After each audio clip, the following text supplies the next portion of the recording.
Welcome to Allie's Attic, where you never know what kind of surprise you're going to find in my attic. I'm your host, Allie, and today my surprise is all the way from Australia. Classic melodic rock artist Jac Dalton. Hi, Jack.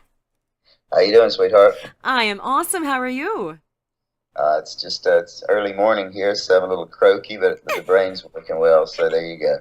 That's good. Yeah, you're on the other side of the world. I've always wanted to go to Australia. One of my bucket list things. So yeah, that and Uh, Nashville, Australia and Scotland. So maybe I'll get over there. Um, this way we'll look after you good and proper, Aussie style. oh, nice. Okay, so I know you. I've listened to your music. I absolutely love you. I'm so glad that you're doing what you're doing because I think it's kind of like not often heard anymore, and I love it. It's what I'm a classic rock chick. Like, I mean, I totally am. I can't put it any other way. So I absolutely love your music. I'm gonna get you to tell me, like, when did you get interested in music and kind of like your journey right up to now? Okay. All right. Well, basically, music's always been a part of the family. My dad was a bass player back in the 40s and 50s. He's played with some of the biggest jazz people around the world as a relief player from time to time. So we grew up with music that was, very eclectic, I guess, in the house, as you'd say. Come from a long line of preachers, actually, though I'm not religious by any way, shape, or form. Because actually, I created all these things that are sins, so to speak. But we always sang in church choirs, gospel and stuff. There was always harmonies around. I joined my parents' choir when I was 6 years old, singing actually soprano, and them rolling their eyes, going, "Oh shit! I hope that voice changes soon." So anyway, the old ladies in the choir have been there forever. Don't like any competition, especially from a 6 year old. So Yeah. the old performance adage: never follow a kid or a dog act on stage. You're gonna lose no matter what. So I guess I found that one out early. But That's funny. yes, so that planted the seeds. I was a concert violinist from the age of 6. I just picked one up one day and could play it, much to the, I guess, delight and horror of a lot of people. Uh, and from violin, I went to classical guitar because my next door neighbor had the first rock band I'd ever heard. I remember walking down the street one day coming home from school and I heard this amazing music rattling from this guy's window. They were playing actually some Beatles stuff at the time. And I remember hearing these guys singing, going like, "Oh man, I want to do that someday." And then it all flashed in front of my eyes back then that it would happen, but it probably wasn't going to take or happen in the way that I hoped it would until much later in life, which is exactly what's happened. It's been a very long journey, Uh-huh. and it is about the journey. Um, you know, you have to enjoy every bit of it. You have to find a way to enjoy every bit of it. Otherwise, you get jaded and disappointed, and you cease the journey. And one of the things that keeps coming back to mind time and time again with this journey is you keep hearing this from people. They say the people that would have given up on their dream when they were within like a millimeter away would have to be astronomical. So for me, the journey is I'll do it until the day they either bury me or turn me to ash or whatever, because it's a life choice, and Hmm. I love it. So for any artists out there, listen, if you wake up in the morning and the thing that excites you most is your music, then you are a musician. So follow it whatever way you can.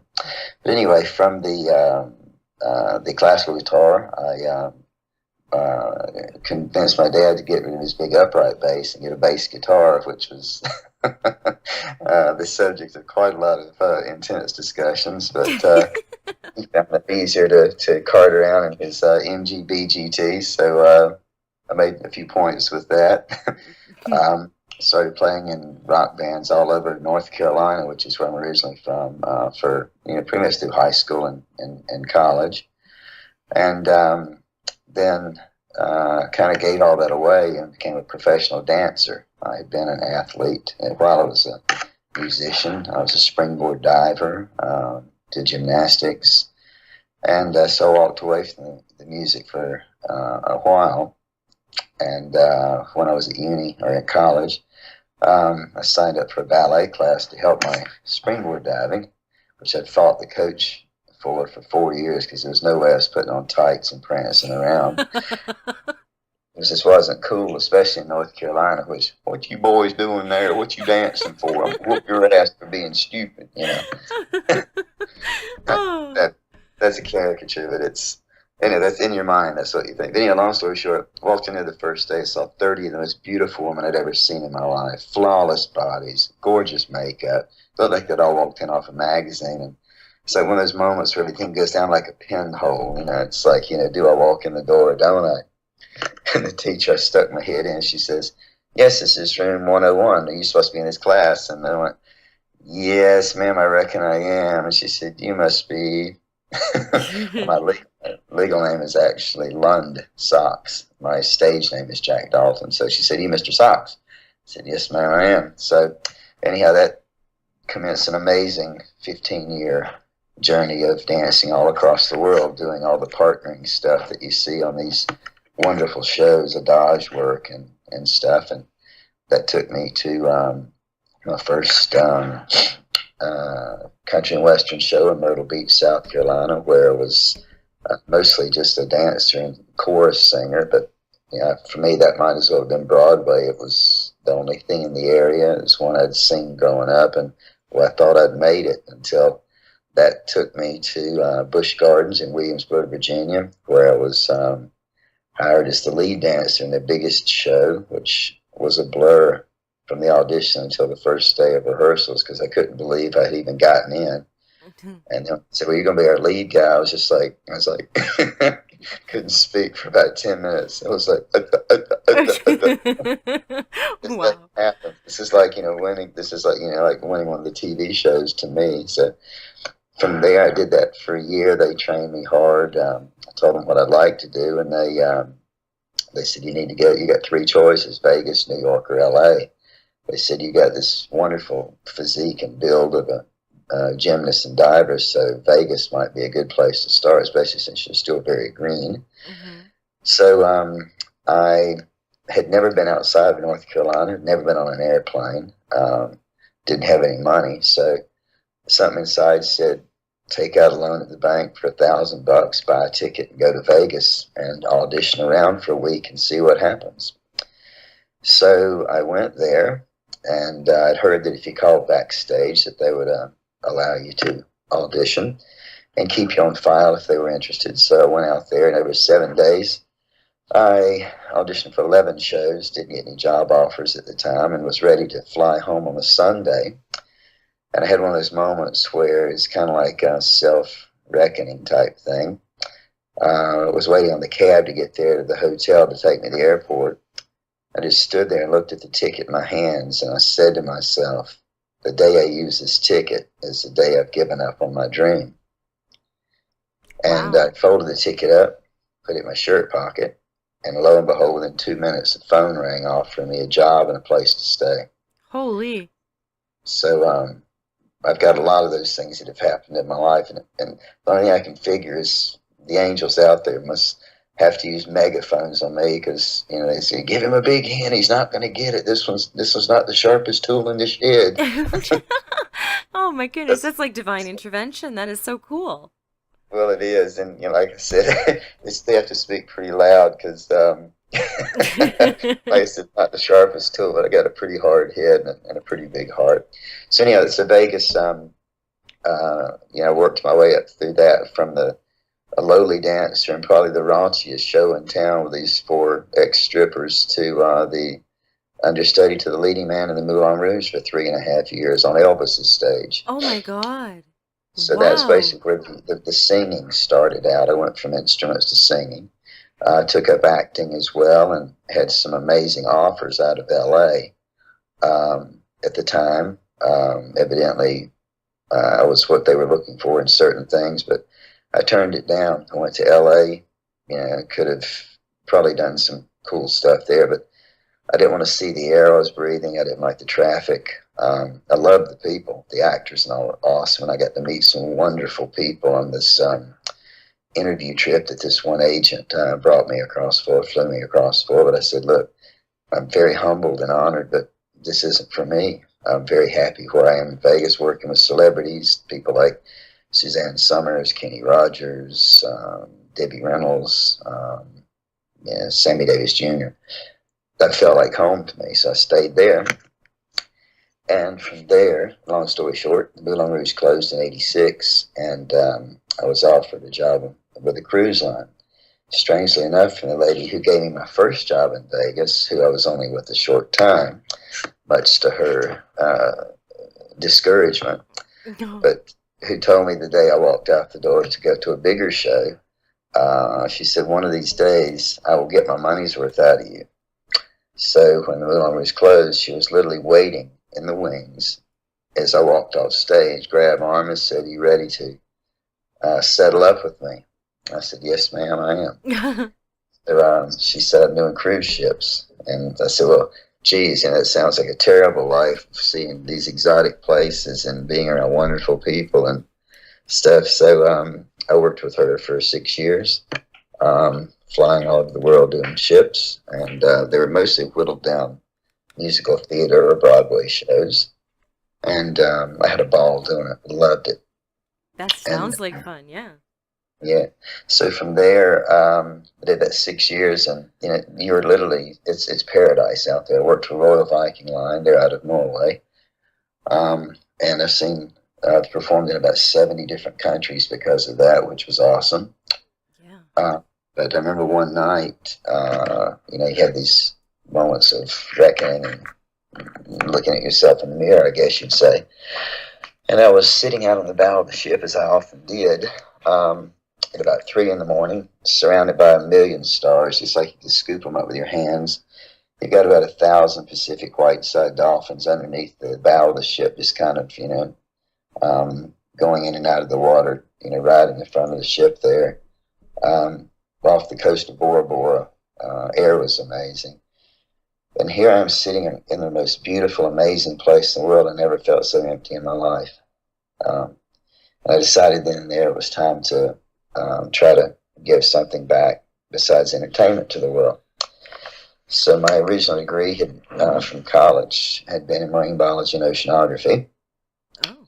So figured maybe I could use that to do something else. So I went to St. Louis on an offer to do some equity shows. Those are like musical theater shows. Equity summer stocks are your proving grounds for your larger arenas like New York and LA and stuff.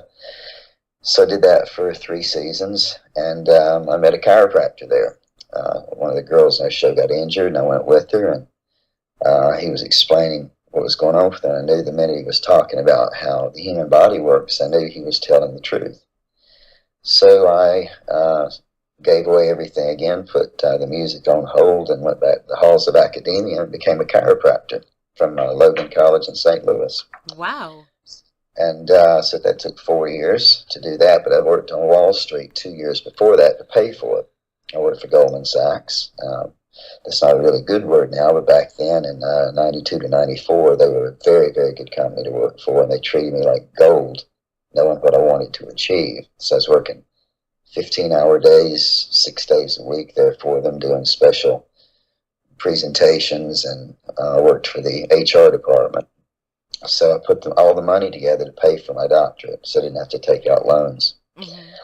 So when I became a chiropractor, when you first start there, they asked where you would like to practice, which state usually, so they can introduce you into those arenas and try to get you a job when you get out for most people to pay back your loans. Mm-hmm, yeah. I told them right off the bat, I said, I'm going to go to Australia. And they go, yeah, right, whatever. Okay, you dream on, little young man, whatever. You can have your dream. So my last semester, I flew down to Australia. I had made calls to do internships with a few chiropractors. And there was a gentleman in Adelaide who was Canadian named Bill Logan. And he has been my mentor since the day I arrived here 19 years ago. And anyhow, so he and I started working together, and that's my cat Thor, by the way. If you'll hear I him, know, I can hear. Yeah, I heard the meow. he gets the same when I'm recording. It's like, well, we've got to take those frequencies out of there. Anyway, and so, anyhow, long story short, I got pulled kicking and screaming back into the entertaining thing. When I got to Australia, I've been here about a year, and I met a gentleman who was actually getting my backpack repaired. He was getting straps sewed back on my leather thing, who was a bass player in a band, and evidently he was quite a celebrity around here, knew the ropes pretty well. And we were talking, he heard the accent, kind of like yourself, and I was telling him my history, kind of like I'm doing now. We were there for about an hour and a half, just chewing the fat. And I said, yeah, I wouldn't mind finding maybe like a little four-piece thing to maybe do maybe some bass playing, some harmonies, just just to kind of have some fun. Mm-hmm. And then I forgot about that, and 6 months goes by, and one day at my office, I get a call on the phone from a gentleman named David Moyes, who is the guitarist for Air Supply. Mm-hmm. And he had a mate who was needing a bass player that could sing. So he called up and said, "This is David Moyes." I said, "Really?" I said, "The only David Moyes I've ever heard of was that guy with Air Supply." And he said, "That's me." I went, click. Thought it was a prank call. I had some friends here that were they loved pulling the bull, and I'm very gullible. So Norm said I wasn't in the mood. So he called back. He said, "Look, it really is me." I said, "All right, what were your top 3 albums?" He went, "Bing, bing, bing." And I went, "Damn, that was pretty quick. Maybe I should give him the benefit of the doubt." So it was him. Oh my God, that's funny. They take my in here with this band who they didn't last long. We were called the Chardonnay Cowboys. Oh. So, and it was evidently quite an institution around here for a while down in Adelaide. Anyhow, long story short, we didn't last long, but the keyboard player has ended up being my producer all these years, Darren Mullen, Adelaide Recording Studios. I give him a plug, shameless promotion here. By all means. Anyhow, Darren and I stuck together, and it was funny. I had a thing happen right after I started playing again, where my childhood sweetheart, who I'd worked with at Busch Gardens, my first really big show, I got a call from a mate of mine in the States and said, "Did you hear about our friend?" I said, "No, I haven't heard from her at this time in about 10 or 12 years.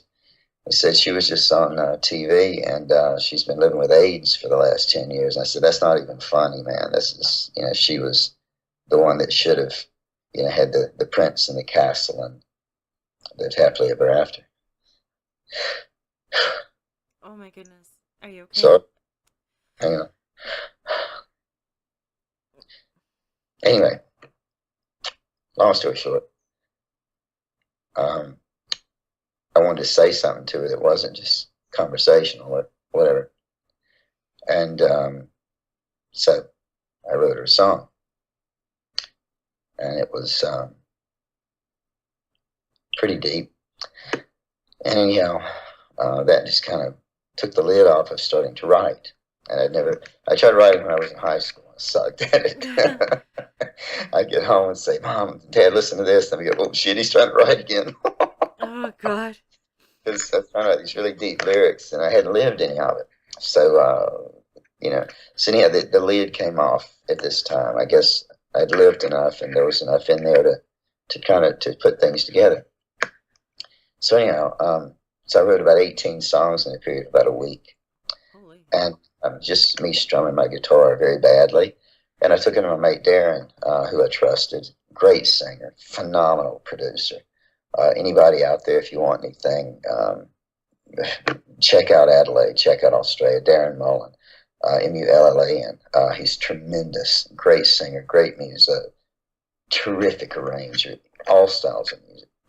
So I took him to him. I said, "Look, be honest with me. If these aren't any good, I'll keep this as a hobby. But if there's something here, tell me." So I gave it to him on a Friday. He calls me Sunday night and says, "Come by the studio after work Monday night. I want to talk to you."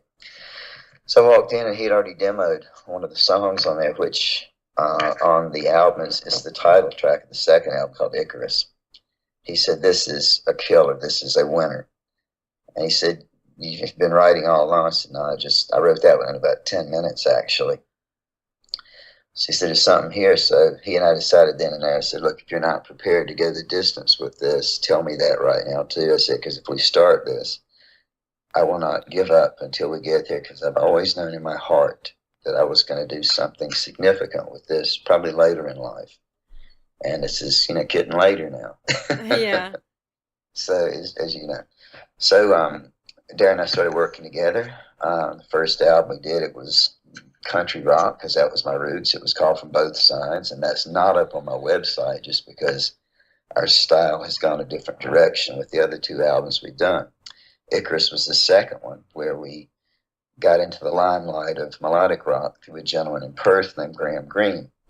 Now, Graham, back in 2008, was voted by the Grammy Board as the world's greatest instrumental rock guitarist. This is ahead of people like Sambora, Malmsteen, and stuff, who all know him, I'm told. Mm-hmm. And also Steve Vai knows him as well, and have commented over the years saying he was one of their influences. Now, I haven't heard that, but this is the story I keep hearing, so I have to assume that in that arena that they do all know each other, because they're all, they're like the gods, Yeah. Right. So Graham and I hooked up. My country rock roots and his melodic shredder roots, and it just worked. A lady named, we call her Nana Mex, who lives in a place called Carnarvon, Western Australia, which is kind of like living in the middle of nowhere in Montana, who had a radio show similar to your own, had been encouraging us to get together for about 9 months. And he was listening to mine and, oh, that's too country. And I listened to him and said, oh, that's not what I expected. So one afternoon, Graham's wife got him online, and Nana Mex got me online, and Graham and I met, and the result was us putting together Icarus. I sent him a track across and said, look, this is the direction we're heading. And he called me about 10 minutes later. He goes, oh, yeah, I'm in. Oh, wow. So he and Darren and I have been kind of inseparable ever since.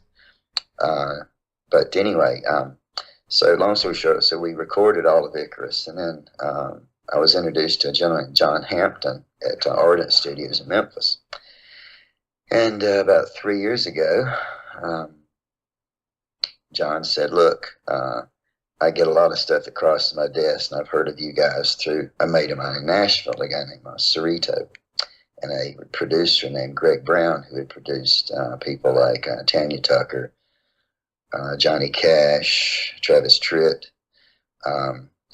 So anyhow, Greg and John Hampton were good mates. So they got together, sent us some messages back and said, look, we'd really like to produce this album for you. Can you get over here? So we'll, cut it to the bone for you, just because, we know how these things are. And, most artists are broke, but we really want to do it.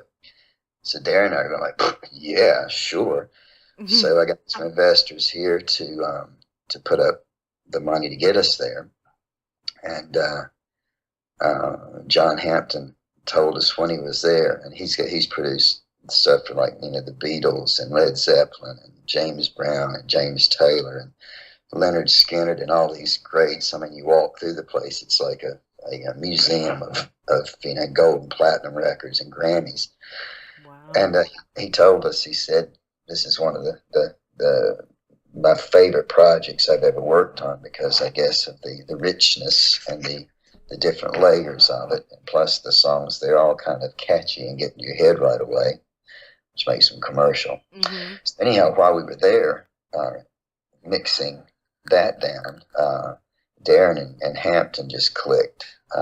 Hampton told the American music industry that after 40 years of doing this, he's found somebody he considers an equal, and that was Darren. Wow. And that was an awesome thing for Darren, because this guy kills himself for people here. And Australia is a weird market. You cannot make it here. You can create it here, but you cannot sell it here.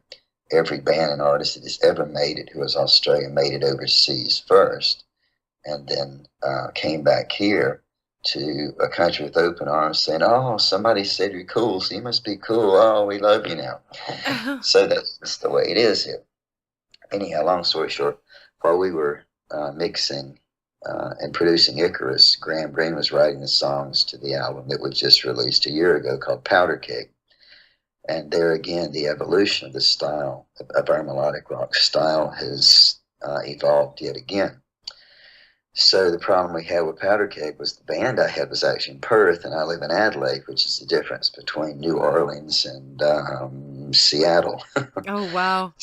I was flying back and forth as we were recording and writing and doing gigs and all, and the plan was always to be for Graham's band, all of which were in Perth, for us to take this to the world and tour and everything. Well, nature stepped in, and his wife developed MS and multiple sclerosis. Mm-hmm. So she basically, their world got turned upside down.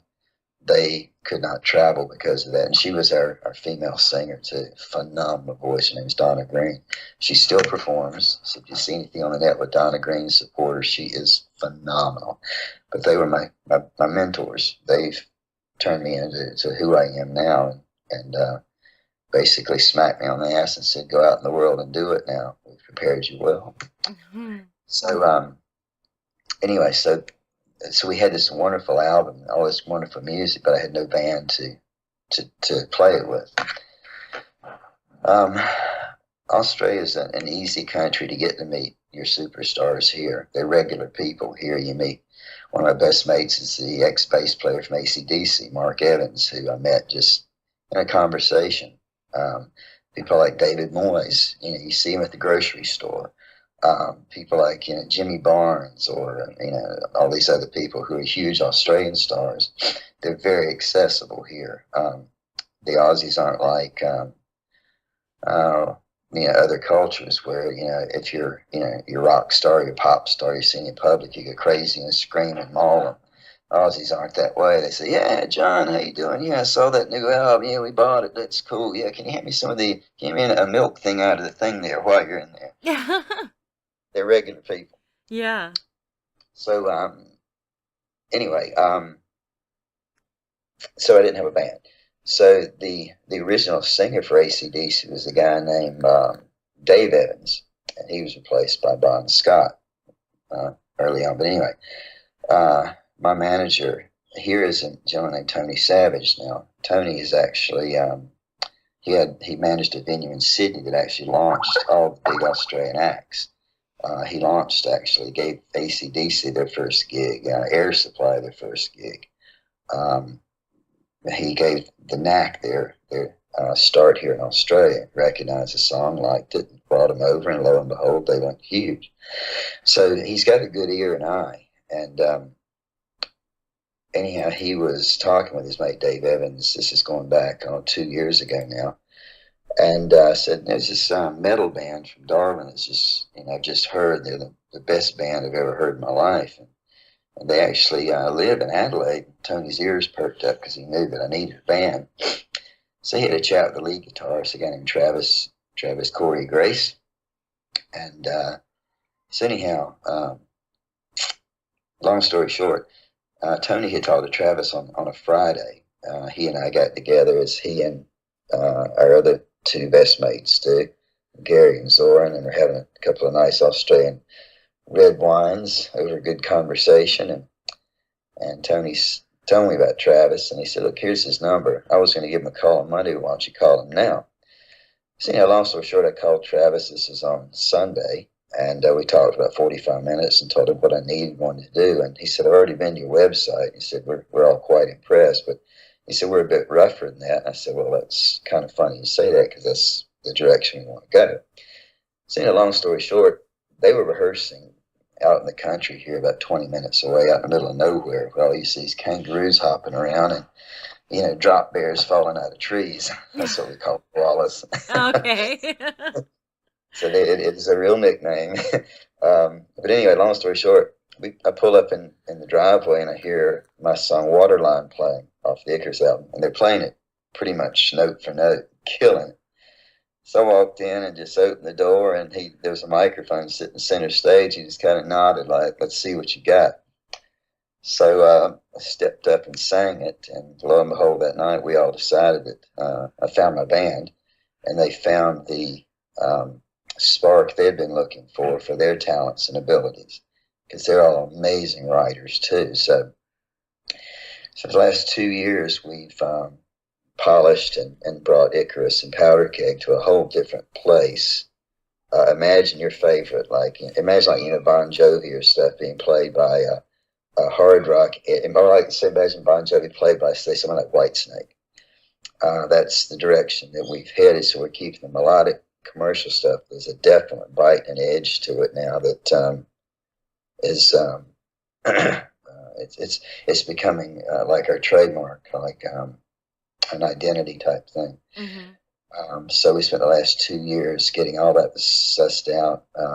We've had to add to our repertoire down here just to survive a whole cover set, which we didn't want to do, but all the greats started out doing somebody else's stuff and introducing their own stuff as well. So we've done it, not reluctantly. We've welcomed it. Our repertoire on covers, if you go to the website, is stuff down here that few bands do, just because they either don't have a vocalist who can handle it, or harmonies, or a lead guitarist who can cut the stuff that were the big favorites back in the 80s and early 90s. So any other place we're at now, it's taken me down here 15 years now to get noticed by anybody. As I said, Australia is a very small community, but it's the best place in the world to create it. So 15 years of getting the product ready. We've now got the product, the band. I've got the next album will eclipse all the stuff we've done so far. We've already got the first track on that we're working on now. Travis has written the music, and geez Louise, I'm completely blown away. I mean, every time I go into rehearsal, it's just amazing. Some of the best musos I've ever seen in my life. I've got right here. They're my brothers now, and Maddie, Michael, Travis, and Steve are just they're awesome. But long story short, I always knew, as I said, things were going to happen later in life. And a few months ago, emails started coming in, phones started ringing, people started noticing, and this is the beauty of the internet, as you know. You have access to the entire world at your fingertips. Yeah. And if you meet the right people and word gets around, which here again, they call it social media for a reason. Mm-hmm. Lo and behold, all it takes is, one spark on a match to set off the powder keg, so to speak. That's only a half a pun intended, because it's perfect. But anyhow, we're invited a few months ago to play at the largest music festival in Australia, which is called Airlie Beach, Queensland, which is in November of this year. The way that one works is each band, there's 74 artists and bands over 3 days up there. And you play at a different venue, like you do like an hour set in the early afternoon, then an hour set at night in a different place, just to kind of shuffle it up. So it's very, very well put together. Even in the wake of the cyclone they had up there last year, they've got most of that put back together. But we've also been invited to the after party for a band called Sex Pistols. And that was kind of unexpected, because out of 74 bands up there, they picked us because of the style and I guess the intensity of the music. So that was unexpected. And evidently somebody up there, one of the organizers, is wanting to get us as much exposure as possible. So he's working for us. We've been invited to come over to, sorry, so it's still early morning here. That's okay. And I don't drink coffee, so anyway. So we've been invited to come over to the UK next March to play at the Hard Rock Hell, which is in Wales. HRH is probably the most prestigious, so we're told. Don't take my word for it. This is what I was told. It's the most prestigious melodic rock festival in the UK each year. It sells out within about 2 days for the following year, and they get about 30-some artists and bands from all across the world. They're very, very selective, shall we say. And a good mate of ours, who you should get a hold of, Miss Allie, his name is Rick Palin. His company is called Skyfire Interactive. Sky If you haven't Fire. already I'm had writing it, it down. awesome, Okay. dude.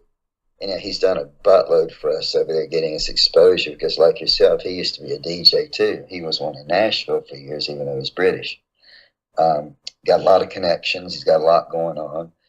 There would be a huge overlap between what you're doing and what he's doing. And he's a sweetheart of a fella. He's like my British brother. Okay. so, so he's organizing a tour with us as we're playing at HRH in March. We're doing about 9 or 10 cities around the UK and hopping across to Sweden and Germany as well to just get in front of the booking agents, because we want to go back there around September, October next year, and then the following 3 years after that, go over there 4 times a year for about 10 days or 2 weeks, and expand the audience in the arenas. So that's happened as well through internet again.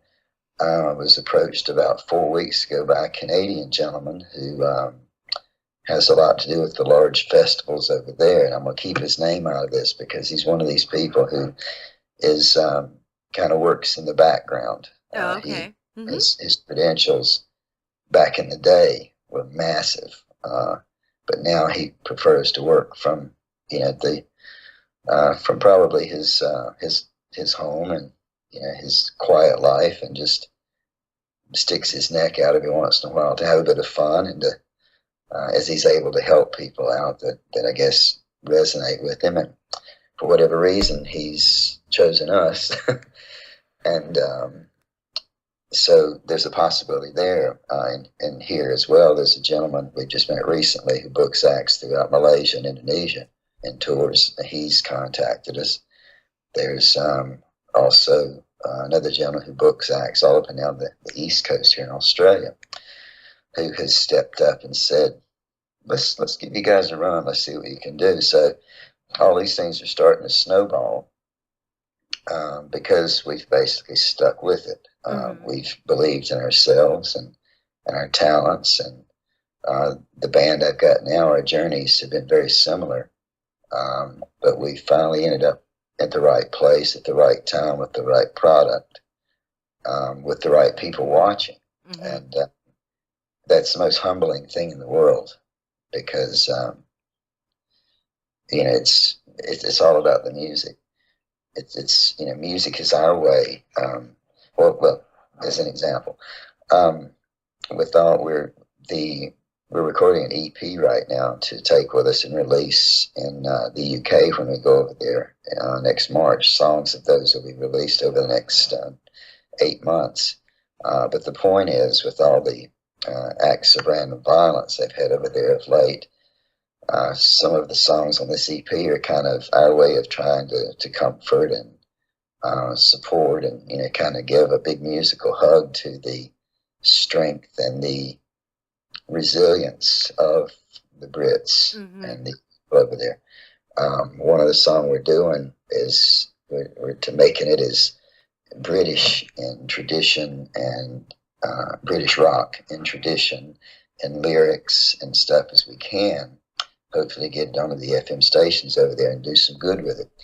But the greatest thing of being noticed now is our ability to have the visibility and people watching to make a difference, and maybe leave the world a little bit better place for the privilege of being here in the first place, both as a human being and as a musician. That's people are finally starting to listen to.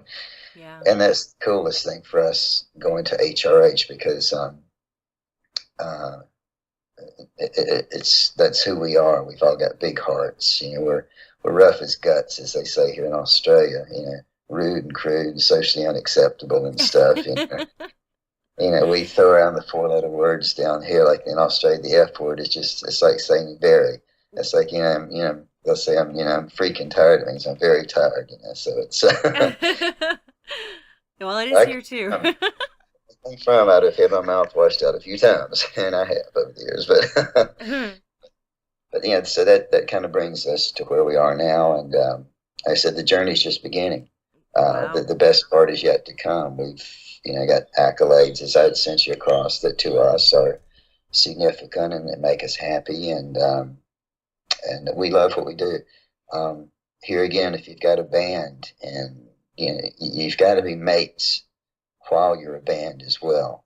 So it's one thing to have amazing musicians surrounding it, but if they're your mates as well and your brothers or your sisters, keep that no matter what, and keep going back to that.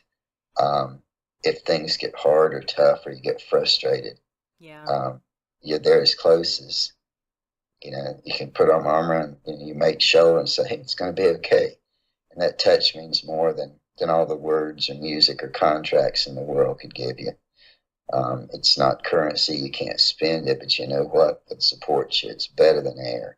Yeah. So, and that's what I found with these guys. And the universe it's an awesome place. I mean, we grew up with all kinds of adages growing up. One of them was like, "There's no such thing as a bad day, just bad attitudes," Yeah, exactly. Right. That is so true.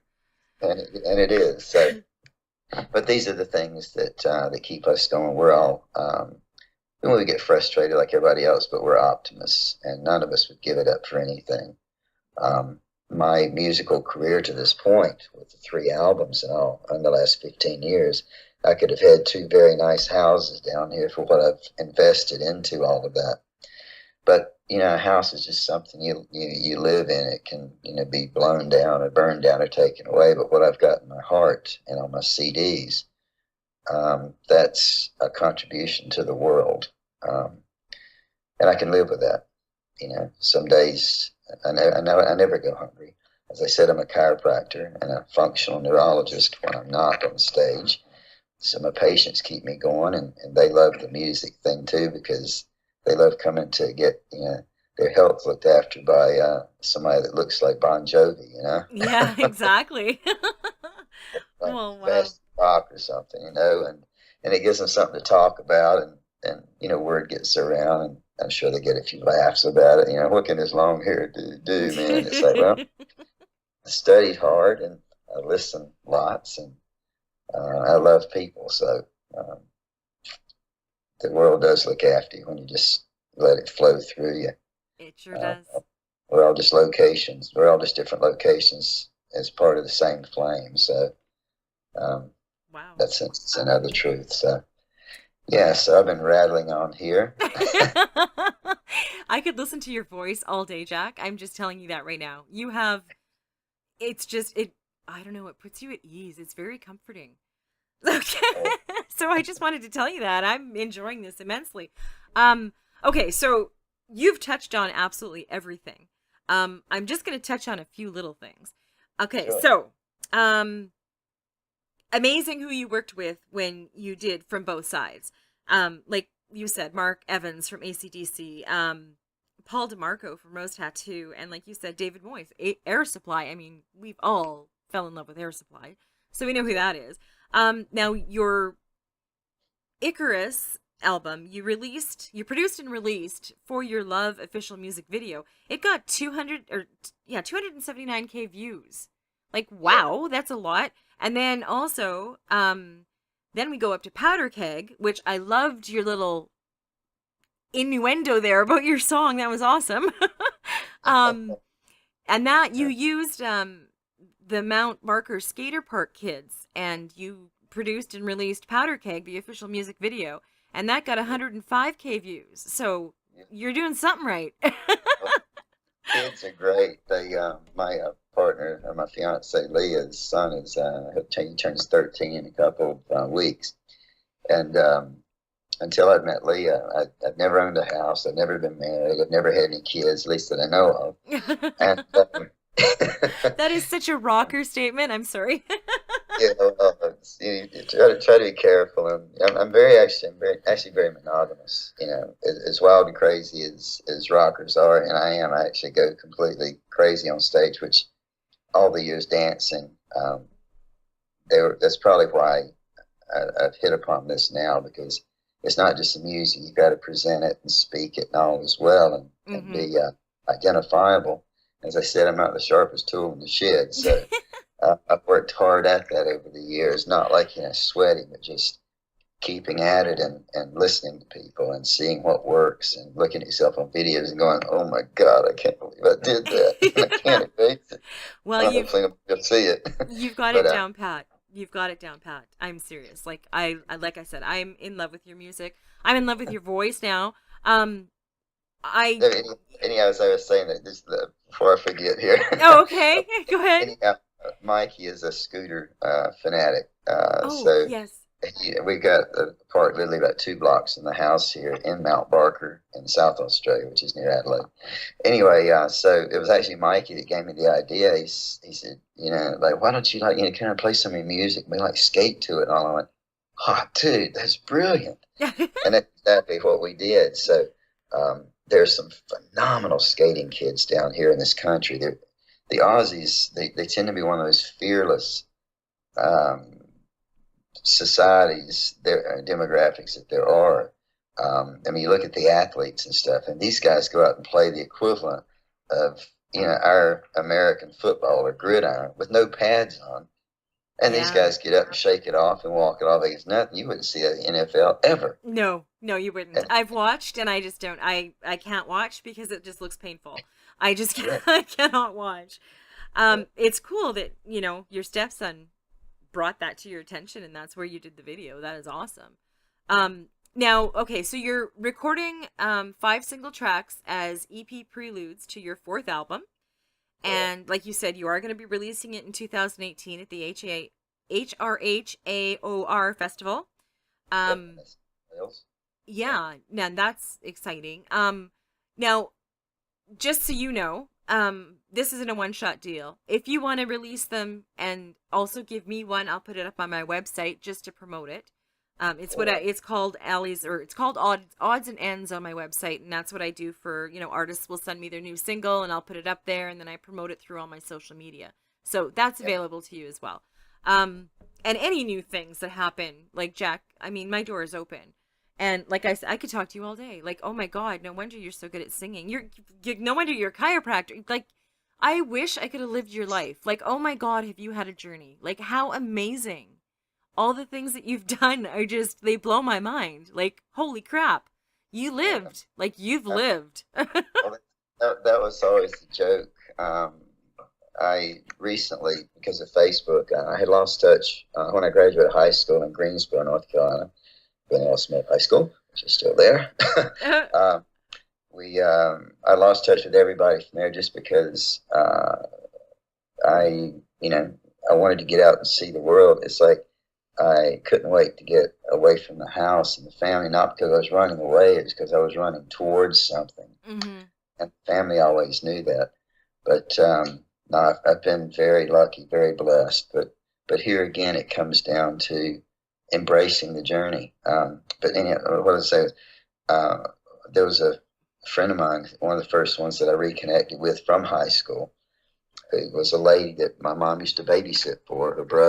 Her older brother was my best friend from age 10 to 13 or whatever. Mm-hmm. And she said, you have no idea how long we've been trying to find you, because I wasn't on the internet as my real name, which is London Socks. I was on as Jac Dalton, which is, because of what I was using the internet for. Yeah. But she said, none of us were surprised, because, even when you were younger, they said, we always knew that you would want your life to be lived, or to have an extraordinary life. And I didn't know what that really meant, but I guess, I've got 24 hours in each day, and I just try to fill it with, if you take snapshots or pictures with you into the next life, I guess I want to make sure I've got enough to keep me busy looking at and saying, wow, that's fun. And getting to the end and, with no regrets, saying, man, what a fucking ride. No kidding. I can hear myself echoing, so I've turned everything down, Jack. I don't know. Can you hear me echoing on your side? No, it sounds fine. Okay. Okay, so now I always ask my guests to give advice. You've already given it. You started off with the advice. You kind of gave it all the way through the interview and right to now. And it's all about, like you said, follow your dreams, live your life, do what makes you happy. And if you are in a band, like, yeah, being friends with everybody is so important, because we've seen so many great bands break up because of, squabbling inside of a band. So Yeah. I think that was a really great point. And you're inspirational. Like, oh my God. Like, holy, you know what? I didn't expect any of this when I interviewed you. I'll be completely honest. All I knew about was your music. Your bio doesn't talk about anything else. So I was like, holy crap.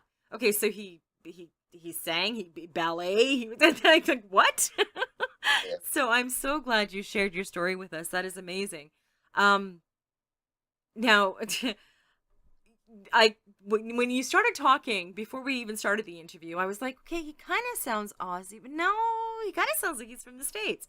I didn't know you're from North Carolina. Now that makes all kinds of sense. Well, it's even worse than that. I was born in Brooklyn, New York. So Oh my God. Holy, I wow. need to, I need to say one plug in here as well. There's somebody else you've got to meet, get on your show. I've just met her recently, but I'm probably going to be touring Europe with her next year. Her name is Jessie Galante. Jesse Gallant. It's SSIEGALANTE. Uh, Lante. Anybody listening, she's a rock chick. You'll swear when you listen to her that she's a cross between Tina Turner and Anastasia, and she's this white lady, probably 40ish, beautiful lady. My God, can she sing? Wow. Well, I'm going to be contacting her, so let her know. Tell her Jack sent her because I've only exchanged a couple of messenger messages with her over the last few weeks, just because Rick Palin is a good mate of hers as well. Oh, okay. So he actually, I think, will be organizing some of her tours over there as well. But anyway, I am so looking forward to singing with somebody of that caliber. I'll be eclipsed on stage, but, but we've there's one song that we've done on our Powder Keg album. It's called "One Heart, One Land," which we actually wrote as a song here in Australia, in support of looking after children and stuff like that. Mm-hmm. And anyway, she had heard it, and she said, "Look, at the end of the show, we'll get both bands together and do it as like one big massive thing everywhere we go. And if that works out, it's going to be something where, she's like myself. There's, she's definitely a participant in life. So you'll have a ball with her. Like I said, I've never spoken with her directly. I've only exchanged a couple messages, but I know the real deal when I see it, and she's somebody that's very, very special. So, Okay. Well, yeah, I'll be contacting her. yeah. Now, what songs are we going to hear from you, Jack? I believe I'd sent you across "For Your Love," which was off of the Icarus album. That was the one that we've had the most response with. Just let me give you a quick background on that. When I was recording my first album from both sides back in 2006, there was a lady recording down the hall from us named Melinda Dowd. Anyhow, she had lost her brother unexpectedly, and she had written uh, a version of that song, the original version, as a tribute to her brother. The lyrics on it just didn't work. It was about, anti-suicide and all this, and that's Mm-hmm. not what the music's about. Anyway, it took Darren and I 6 years to convince her to allow us to take it and turn it into what it needed to be. And finally, she relented, and when we showed her what we had done, she hated it because it wasn't, what she had done. Mm-hmm. She wasn't going to let us release it and stuff. And Darren said, "Well, okay, well, that's fine. We understand. We certainly support you. But just think about the fact that if it gets out there, then you can have, 50, 60% of whatever comes back versus 100% of nothing if Yeah. if you're precious about it." Mm-hmm.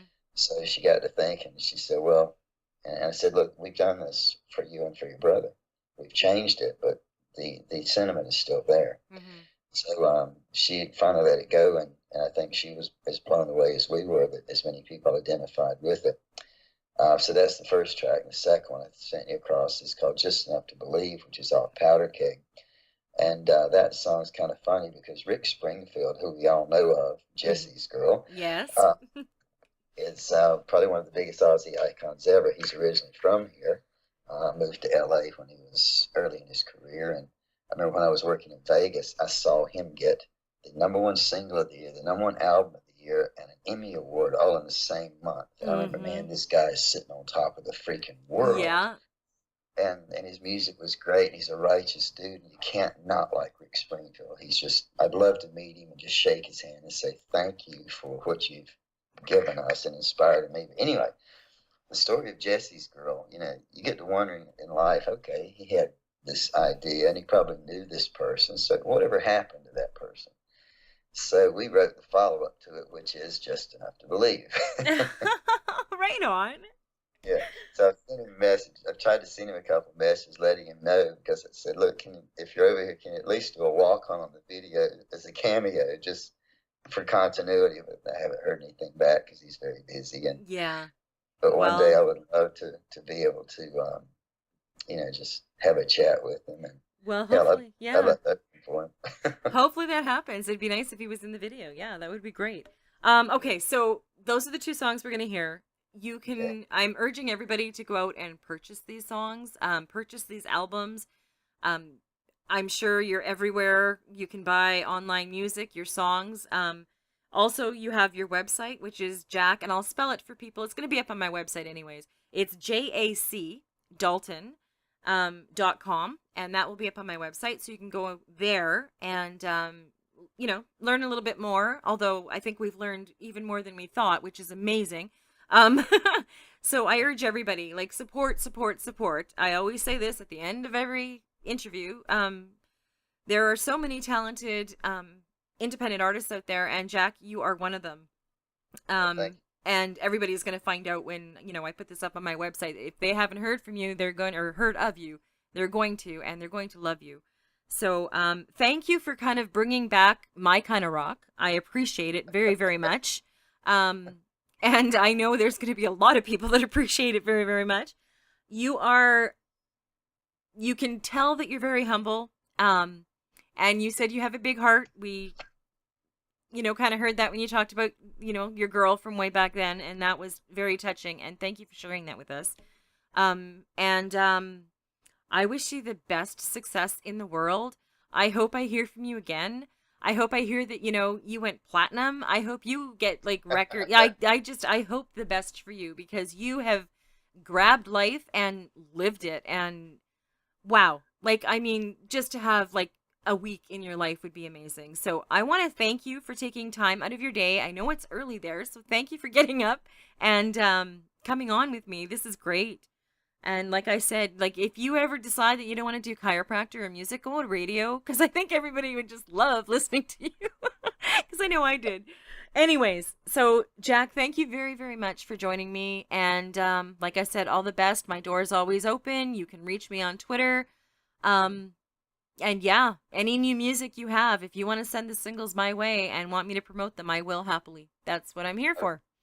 Not a problem. It's been a pleasure and privilege meeting you. Like I said, I had seen your message come across Twitter via somebody else's thing, and I just said, "Wow, that's a nice. It looks like kind of like mom's dressing room upstairs on the picture." Yeah. And it got my attention, and this is kind of how I've lived my life. One thing opens up, and it's been a privilege and an honor talking to you. You can tell that you've been in radio. You're smooth as glass, and I appreciate that. And like I said, anybody who doesn't support you is missing out on the diamond in the setting. So Oh, Jack. I really appreciate it. You're awesome, and we'll talk again. Yes. Let's do this again another time when you've got some time, and I'll share whatever else people might find interesting. Yeah. We live lives so that others might be inspired and make them even better. So let's team up and do that anytime you want. Definitely, Jack. Definitely. I mean, now we're connected, so we're good. Yeah. We're solid. Okay. And thank you for joining me on Allie's Attic. Keep checking my website because you never know what kind of surprises you'll find in my attic. Neither will I, apparently. Cheers.